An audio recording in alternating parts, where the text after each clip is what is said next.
Hello again, everybody, and welcome to the Mike Francesa podcast, part of the Bet Rivers Network. We come to you on this Monday as we begin the All-Star Break. And let's be honest, okay? Baseball can do anything they want. They can jump on their heads, they can pound, whatever. They can do whatever they want. They can't make the All-Star game what it was. It's not anymore. Interleague players taking care of that. Social media is taking care of that.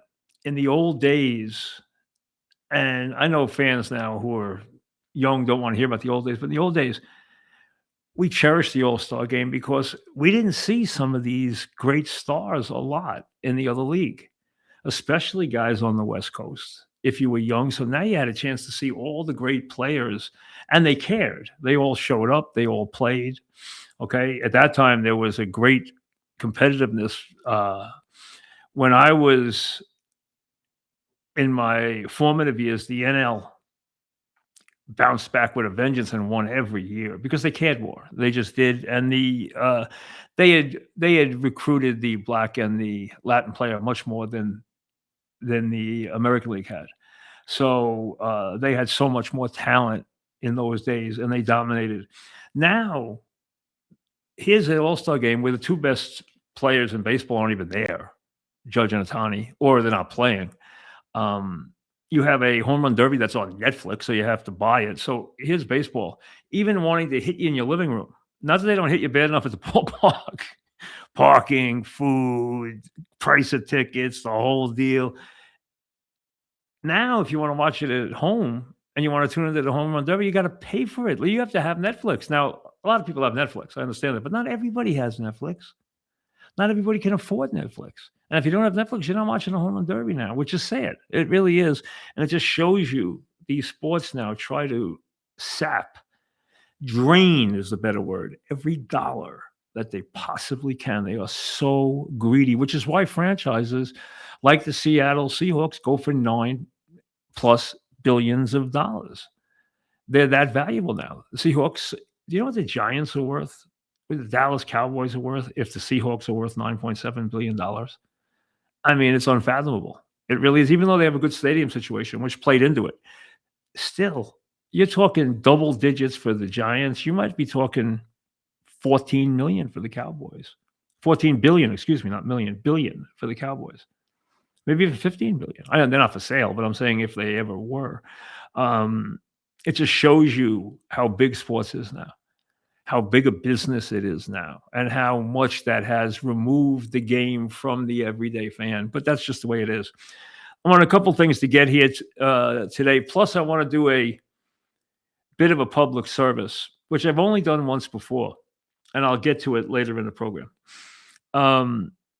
Before I get to the baseball, which is where I should logically start, after the Yankees had a good weekend, thanks to the fact that Washington might have the single worst bullpen I've ever seen.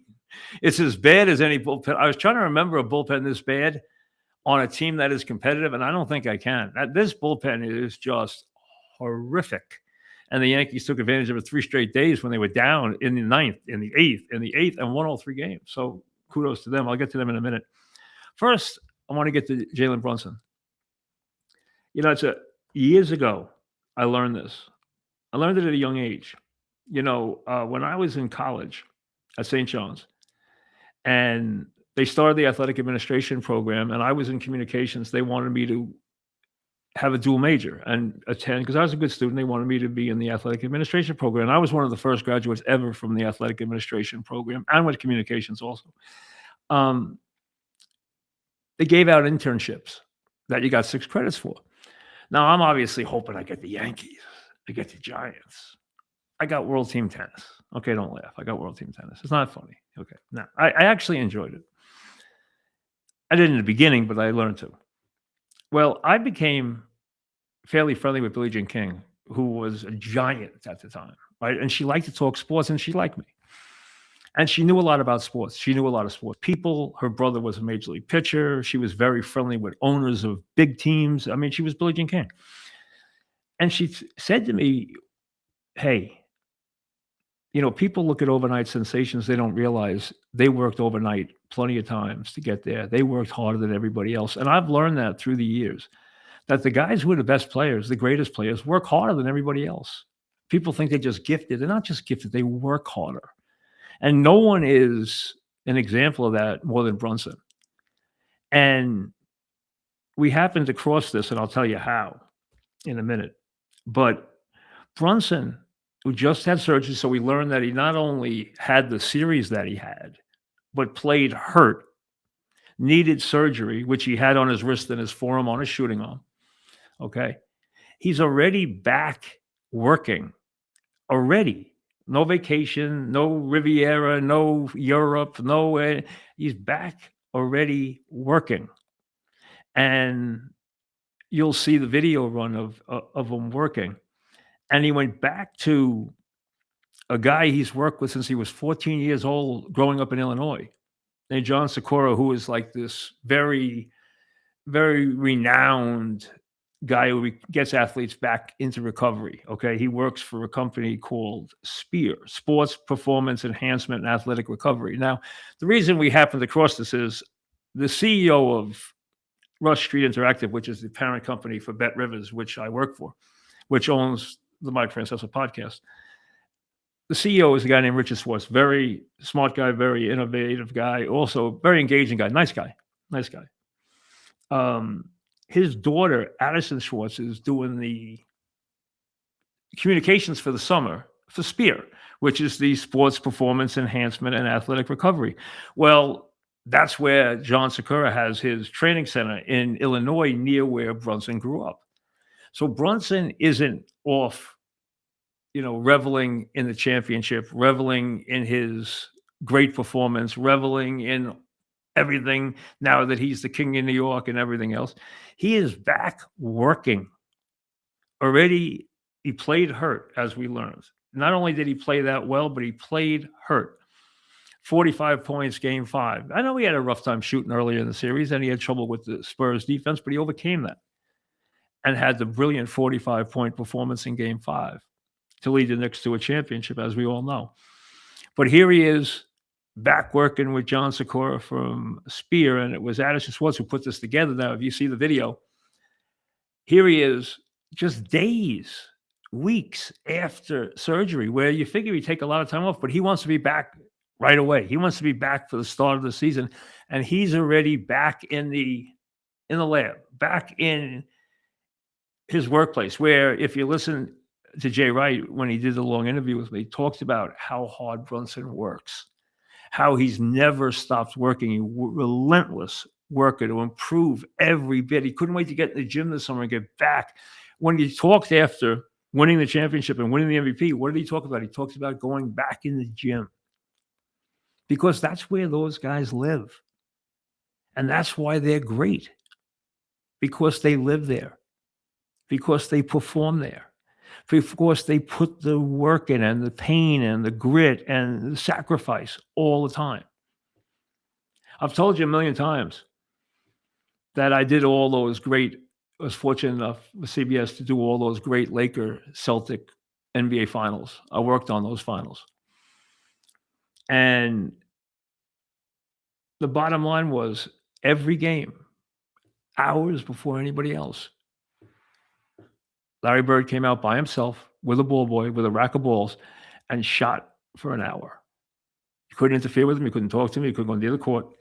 And he was down there by himself for an hour. There was no other player on the court. I never saw any other player do it. And all the time, in every final I did, I never saw another player. Now, I may not have been privy to every arena early, so I'm not saying that someone else didn't, but he did every single game. The greatest players are great for a reason, because they put the effort and the pain and the relentless work into it, as you see here with Brunson. And that's why this was a very telling video, and give credit to Addison Schwartz for putting it together. We'll give her a pop for that. So she's not spending a summer on a beach somewhere. Good for her. And you see what your MVP is doing. He's back working for next year already. So kudos to him. Now to baseball. As I said, give the Yankees credit. The biggest thing they did was win that last game in Tampa. They had to win that game, because they would have lost the season series to Tampa, which they're going to lose anyway. because they'd have to sweep them in September in New York. Otherwise, they lose it anyway. But they would have been 7 games out. Instead, they were 5 out in the loss column. Now they're 4 out in the loss column because Tampa won 2 or 3 over the weekend, and they won all 3. The Yankees could have easily lost all 3 of these games. They trailed in the 9th inning Friday night. They trailed in the 8th inning 2-0 Saturday. They trailed 3-2 yesterday in the 8th inning. And all 3 games, they came back with big rallies to win 5-3, 4-2, 5-3 against. Now, I'm going to give the Yankees credit for taking advantage, but I'm also going to say this. This is possibly on a good team. And this team has a lot of talent. They've scored 516 runs. They have tremendous young players. They are a real good offensive team. They don't have a lot of pitching.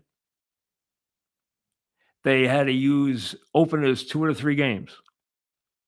But they cannot close a game. Think about it. They are 48 and 49. They have blown 27 saves already. 27. An example, the Yankees have blown 15. The Mets have blown 13. The Astros have blown a Major League low 5. If this team had blown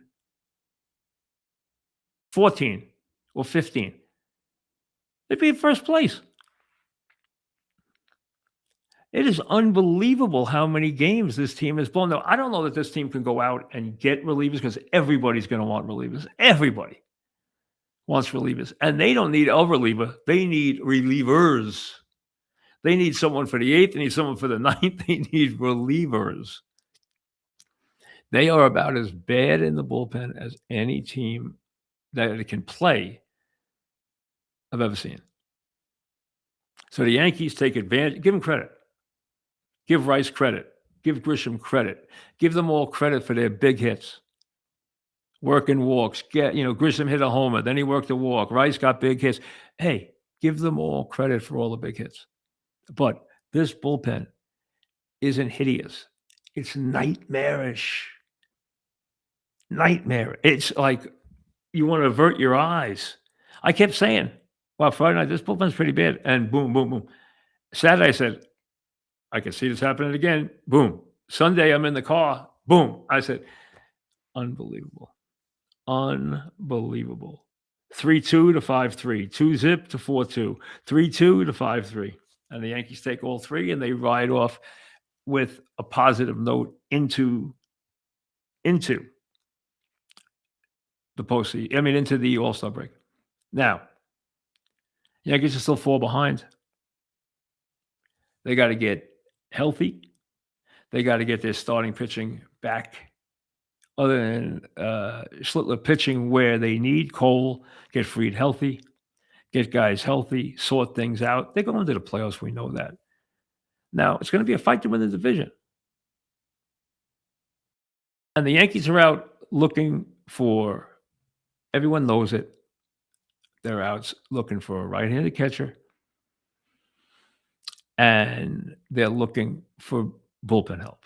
They're not going to go get Scooble. They're not getting him. Okay? Maybe the Braves will. Maybe the Dodgers will. The Yankees aren't getting them. And they don't need him. It'd be a bad pickup for them. It doesn't make any sense because they'd have to give up a lot to get him. And it doesn't make any sense. Plus, I think he's extremely brittle. I don't trust him. And they have pitching. They need to strengthen the back of their pen.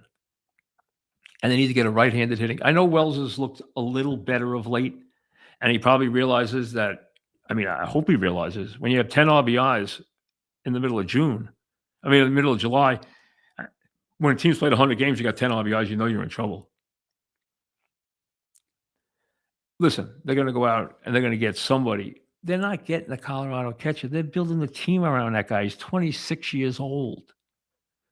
They're not trading a power-hitting catcher at 26 years of age. Why have a team? Goodman's not coming here. But they'll get a catcher. They'll get a right-handed catcher from somewhere. Maybe even someone who's familiar. Who knows? Now, for the Mets, as I said a couple weeks ago when I kissed them goodbye, there's nothing to talk about with this team. There's nothing on the field to talk about, as they proved again this weekend when they couldn't hit the Red Sox. And yesterday, when they have a 2-0 lead and get a great pitch game against the Red Sox, they give them a gift wrapped, a nice little bow, the whole thing. Tied it together. Errors, walks, tied it together, gave the Red Sox a chance to get the game tied, where the Red Sox were nice enough to say, thank you, we'll take it in extra innings. Look at how the Red Sox have reversed their season. Look at how the Phillies have reversed their season. What have the Mets done? And don't tell me it's about injuries, because you can bring back Polanco. You can bring back everybody. You can bring back the second baseman. You can bring back the center fielder. You can bring back anybody you want. Bichette can come back. Now, Bichette did, I'm telling you, he did really rip a couple of foul balls off his instep. He actually did 2 and 1 at bat. And those things hurt. Those injuries last too. I mean, that guy hadn't missed a game all year. So that he was on the bench for a couple of days. I know he pinch hit twice, but the point is, he was hurt. And those injuries are real. And they last a while too. So that's, I don't have a problem with Bichette. I really don't. I think he's going to wind up with decent numbers too. But there's 5 Mets, I think. The 2 baby outfielders in Soto. McLean, obviously, and Scott in the rotation. Those 5 guys are going nowhere. Other than that, who knows? We'll see what happens. Now, one thing you know for sure, it's not going to be easy to trade Lindor. It's going to take a unique situation, and the Mets are going to have to eat some money. So it's not an easy thing to do. Now, the Mets are going to be in a good position because people are going to covet their relievers. They have multiple relievers led by Weaver who people are going to want. And it's going to be very interesting to see how the Mets package these guys. Now, most teams believe that barring having a great closer, like a Miller, like a Chapman, a great closer. I don't bring up Mariano because there's only one Mariano. But other than having that, most people believe that bullpens are year to year. So they usually don't have a problem sending relievers having a good year packing. And they'll be able to get pieces for these people because, hey, there are going to be 10 teams, maybe more, that are going to be knocking on the Mets door and calling the Mets up looking for relief help. The Mets have that. They have multiple relievers they can trade. Now, I thought they would trade Vientos. He's probably gone for the season now. I thought he would get traded because I know there were 3 or 4 teams looking for a right-handed power bat. And even if you inserted him in a platoon or even put him at the DH half the time, if you put him in the lineup, he could have gotten hot in the second half and hit 15 home runs. It's not inconceivable. Plus, he's had a history of doing well in the postseason. So I think he would have been absolutely trade bait. Now he's down. So he's down probably 2 months. It's probably over for him. Where he goes from here, who knows? There's going to be so many changes on the Mets. You're going to have to wait and see just who goes and who stays because there's going to be obviously wholesale changes. I know you all want Stearns to go. He's not going to go. He's not going anywhere, as a matter of fact. That's not happening. Not happening. But for the Mets, that's all that's left. They are 17 games. They are 8 games they're 8 games into the basement in their division. The Mets would have to go 41-24. There's no way in the world in their last 65 games the Mets will win 41. Not a chance in the world with their pitching. I don't care who comes back. Not a chance in the world with their pitching. Plus, they're going to trade off relievers. They're never going to go that. That would get them to 500. That's how deep they are buried now. They are 17 games under 500. The only team in the National League with a worse record is Colorado, and that's just by a scant game.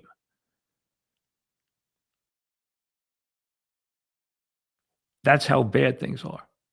But I told you a while ago, if they were a dead carcass, there's no reason to watch them. I mean, unless you're a diehard and you're thinking about next year and you want to see how the kids progress, which is fine. The kid outfielders have done well. They're both in the future. There's no question about it. They have been the highlight of the season. There have been very few other ones. Very few. And as far as that goes, like I said, there's not much to pay attention to. I see them trying to drum up attention for the Dodgers coming in. Dodgers are coming in probably without Ohtani. Dodgers are coming in. Who cares? The Dodgers are going to run over the Mets for a couple of days. Is that exciting to you? I don't think there's anything the Mets can do on the field anymore that would make you very exciting. It will make you very interested, unless the kids just explode and have, really good finishes and make you think that they're going to be really good. Now, we are in that transition time where we are right about to get to training camp. You can almost feel it. And I'll tell you one thing.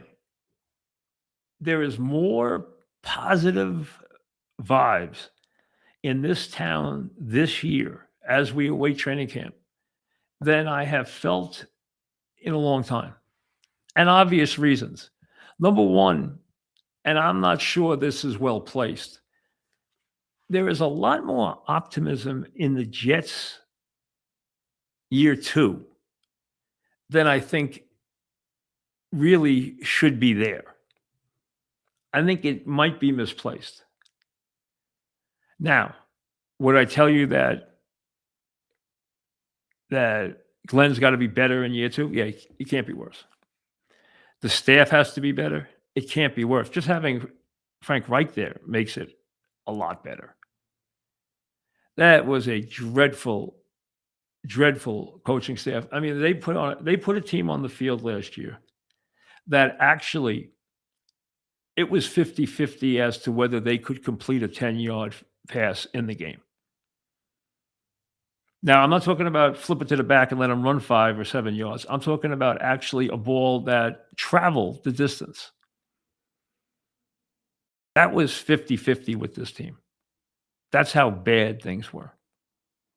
I mean, they had no ability to move the ball via the forward pass. No ability. Now, that's all gone now. Now, I'm not a Geno Smith fan. And Geno Smith's coming off a nightmarish season, which is not entirely by any stretch his fault.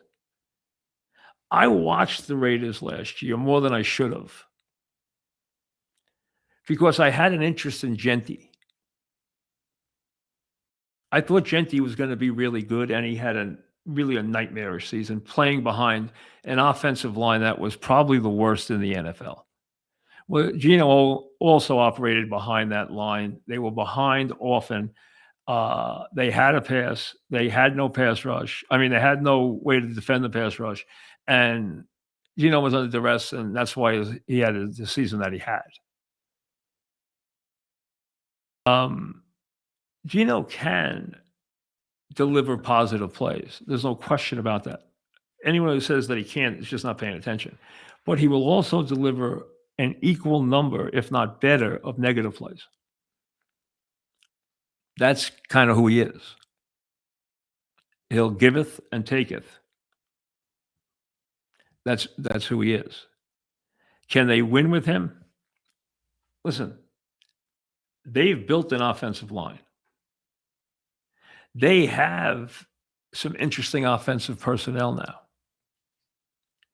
I like the kid at Oregon. I like last year's tight end. I think Taylor will get better. I think he'll catch the ball. They finally have at least receivers. Now, remember, 2 years ago, if they had anything that could have caught the ball. And I understand people felt that Rodgers threw the ball where he wanted to and didn't throw it to certain guys. Rodgers should have had 35 touchdown passes on that season, which is a lot. He should have had that.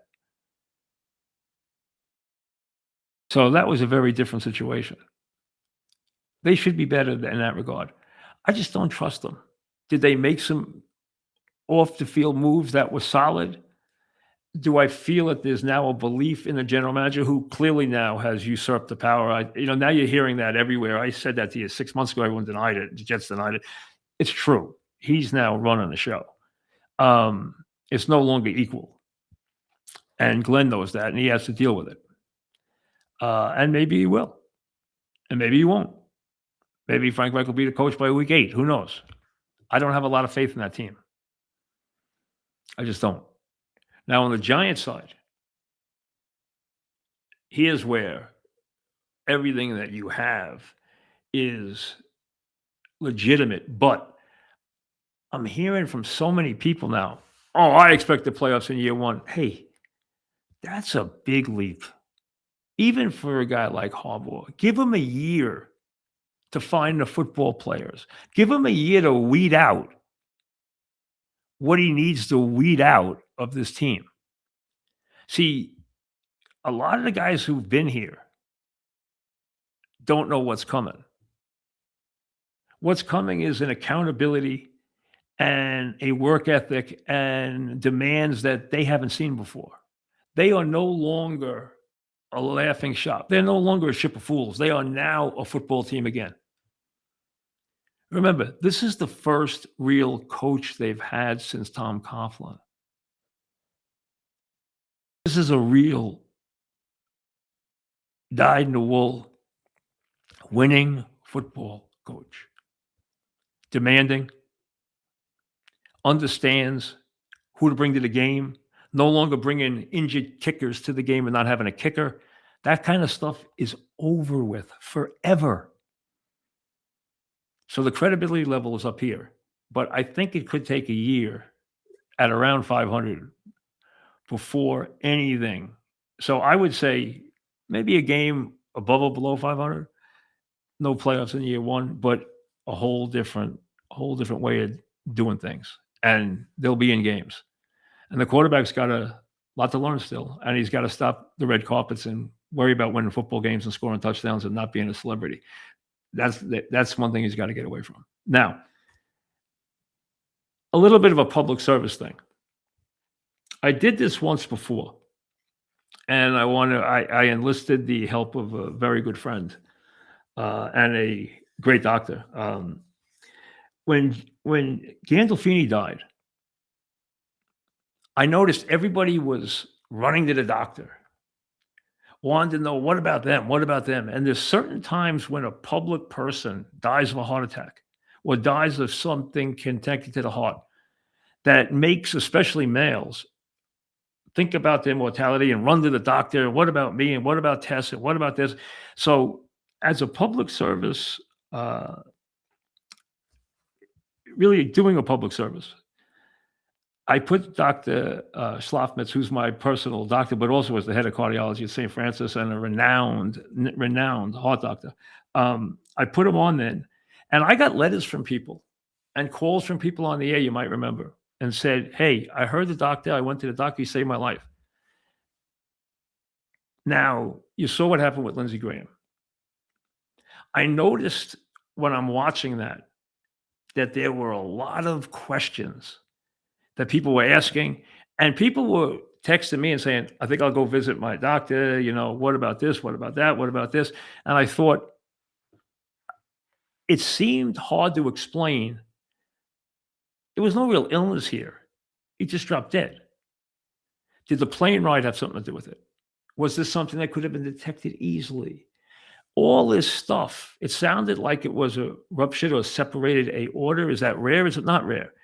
Can it be caused by just regular hardening of the artery? So I had all these questions. So I figured we do a little public service here and welcome in the good doctor and let him answer the questions. So I called him this morning, and he will always come on, because if he could if he could save one life, and he's coming to the set now, he would come on because he's that kind of guy. He's helped so many people. And Lindsey Graham was 71, so a lot of guys don't think 71's old anymore. I don't. I'm 72, so I don't think that's old anymore. So I got a lot of questions for that man right there, Dr. Richard Shlofmitz, who's not only a great friend, but one of the great heart doctors. He is the head of cardiology at St. Francis Hospital, which is one of the renowned heart hospitals in the world. Doc, welcome. How are you? Good, Mike. How you doing? Thank you. I got a bunch of questions for you off this Lindsey Graham thing. You know, just like we did with Gandolfini, there's certain times when someone goes that scares the heck out of everybody, okay? And this is one of them. So answer these questions, and then you can tell me what we don't know. Could Graham's condition have been detected by any kind of normal heart test? Yes, Mike. There's several tests that, I mean, we did for you in March, if I could say, some tests which show that you don't have it. But that I take every year from you. Yes. Yeah, so routinely there are tests that you run people through that could assess the size of the aorta. And when you're ready, I'll go over specifics to explain exactly what happens in that situation. But yes, and I don't know anything about his health care or who had tested him before, but I suspect that someone in his position was checked. So it may be a unique situation here. Doc, they made it seem like the regular calcification or hardening of the arteries could cause the aorta to rupture. Is that true? No. I mean, if I could just briefly go over things, Mike. You know, your heart's a muscle, pumps blood around the body. When people talk about heart disease, typically we're talking about coronary artery disease. And that's when people have heart attacks needing stents. So think of the heart as a muscle pumping blood around the body, but the heart needs to get its own blood flow, and it gets it via arteries called coronary arteries. And it's sort of like a garden hose bringing water to the lawn. When you have coronary artery disease, you can have blockage in any one of the arteries.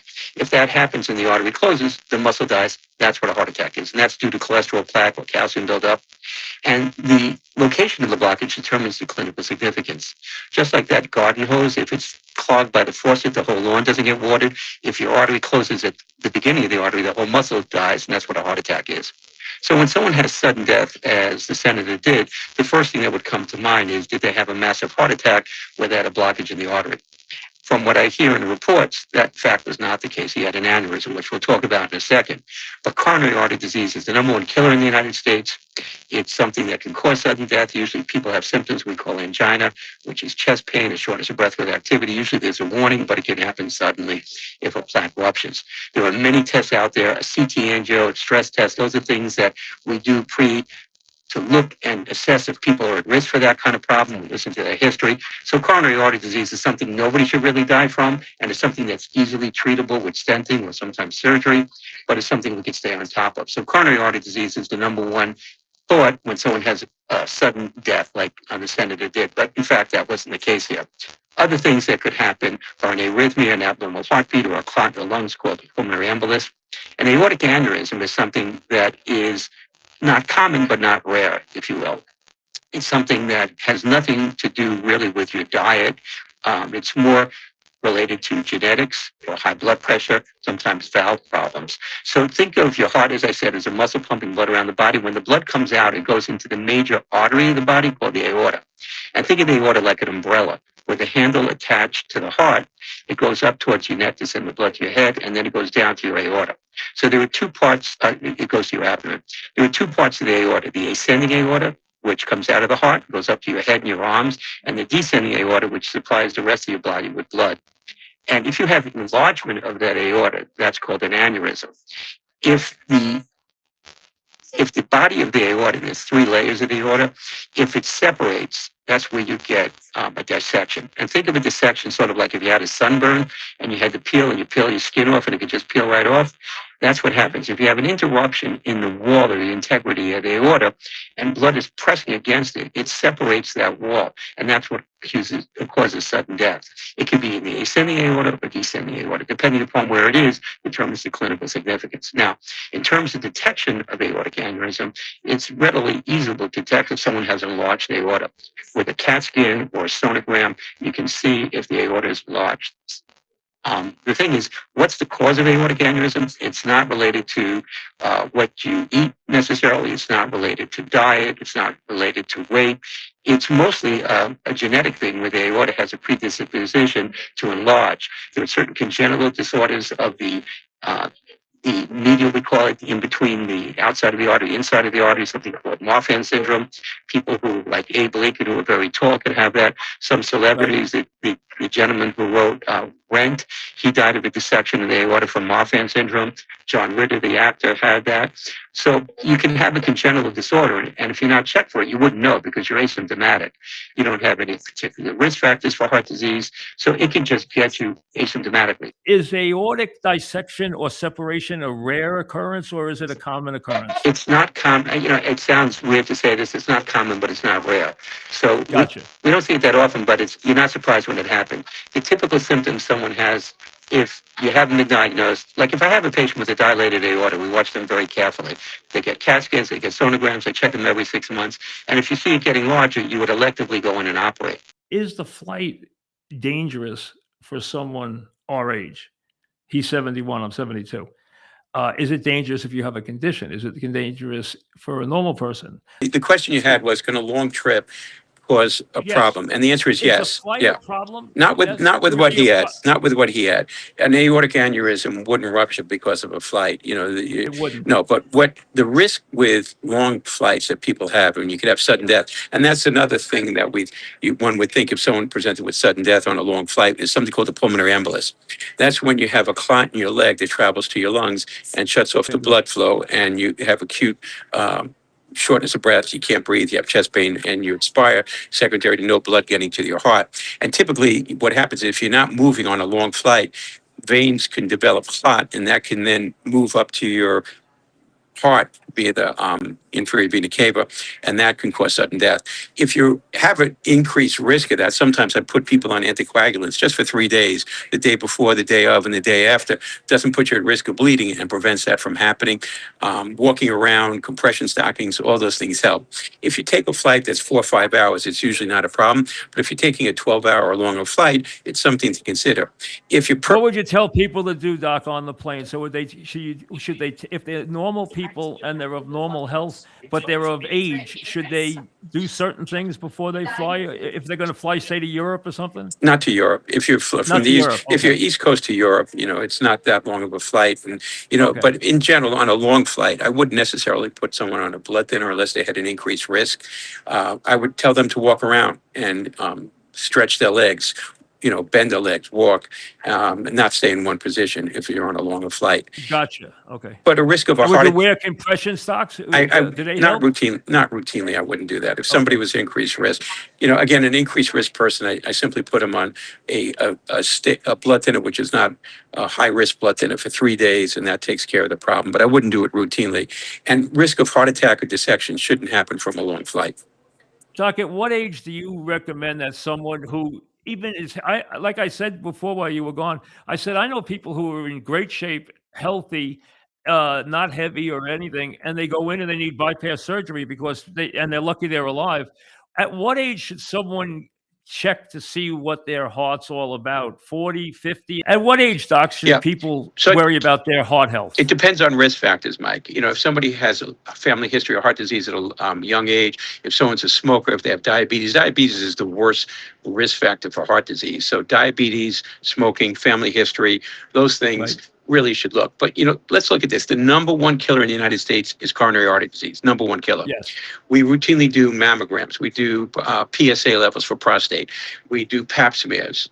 But we don't routinely do a test that is safe, effective, and will rule out coronary artery disease, or at least tell you if your risk factors, and that's a CT angio. It's a non-invasive CAT scan that looks at your arteries, and it'll tell you if you have zero blockage, 40, 50, and the advantage of that, a lot of people don't want to go on meds. There's, you know, some fear of going on a statin, which is not really accurate, but some people are afraid to take medications. They don't want to take medication. And when I do a CAT scan, if you have zero blockages, I'm not so worried. But if you have 30 or 40% blockages in your arteries, a CAT scan is something that I can convince someone to go on meds to help prevent progression of disease. Or if you had significant plaque, I know to treat you. Like I said to you many times, Mike, you shouldn't die from a heart attack. Not in 2026, not in the United States of America. There's testing that we could do, anybody. So what age do you do something? If you don't have risk factors, I'd start at 50. If you had risk factors, I'd start at 40, so I could risk modify your situation. Well, let me tell him my story, Doc, because I'm not afraid to. So let me tell him. you guys had the first CT scan machine. It was about 25 years ago. You guys had the first one. I got invited in by our good friend Kathy O'Brien to take the test. I went in and took the test, figuring, what the heck? I go in and take the test. I get a call from you the next day, and you said, "What are you doing?" I said, "I'm going to the city for a meeting." You said, "No, you're not. You're coming to see me." I went and saw you. You put a stent in me. That's about 25 years ago, and here I am. And I'm in I'm a lot lighter than I was then anyway, but about 60 pounds, 70 pounds. But you have taken care of me every year. And I had that stent put in probably 24, 25 years ago, and here I am. So here's a perfect example. Absolutely, Mike. If we, most of the time these days we can fix things with stents, sometimes medication, occasionally bypass surgery, but whatever it is, if we fix it before the artery closes, you don't have a heart attack, your long-term prognosis is excellent. No reason to die of heart disease. So the bottom line is nothing for the go. And the CT scan is an easy test. It's not invasive. It's nothing. Go take one because it might save your life is what it comes down to. No question. That and an echocardiogram to look at your heart function and valve disease. Those are two easy tests that are safe, that will save lives. So we say goodbye to Dr. Shlofmitz. We thank him for his stuff. So there's the deal, folks. And we thank him.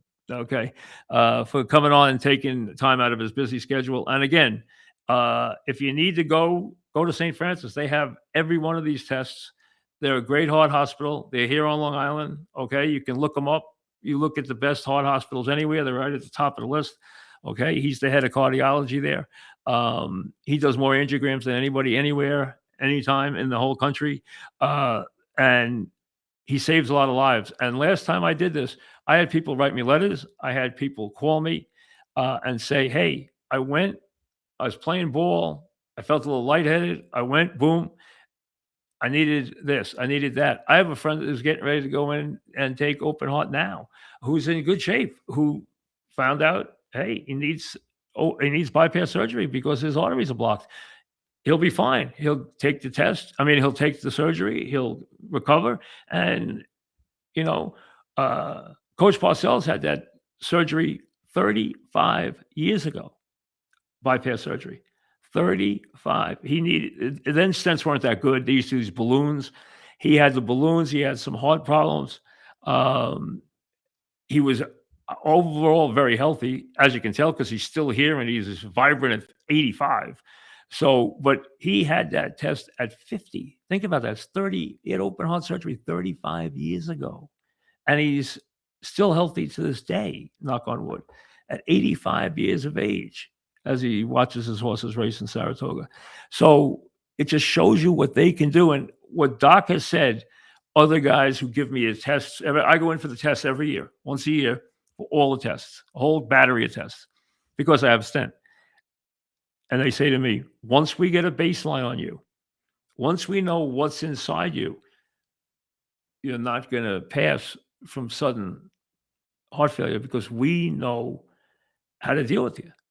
And it's the people who aren't detected who wind up the widowmaker, dying in their 40s, dying in their 50s. I don't know what the case is with Lindsey Graham. If he had a heart issue, Doc told you it could be exacerbated by the long flight. He was in the Ukraine. I don't know how many hours he flew. He flew a lot of hours, they said. The bottom line is it scares people. It makes people run to their doctor, which is not a bad thing. Because as Doc said, you go and get tests. At 40, you go and get a test for your prostate. Okay, you go and get a colonoscopy at a certain age. Go and get the CT scan. It takes 15 minutes. It's nothing. They put a machine over your chest, take pictures. That's it. It's not invasive, doesn't hurt. Takes 15 minutes. Could save your life. We'll see you later.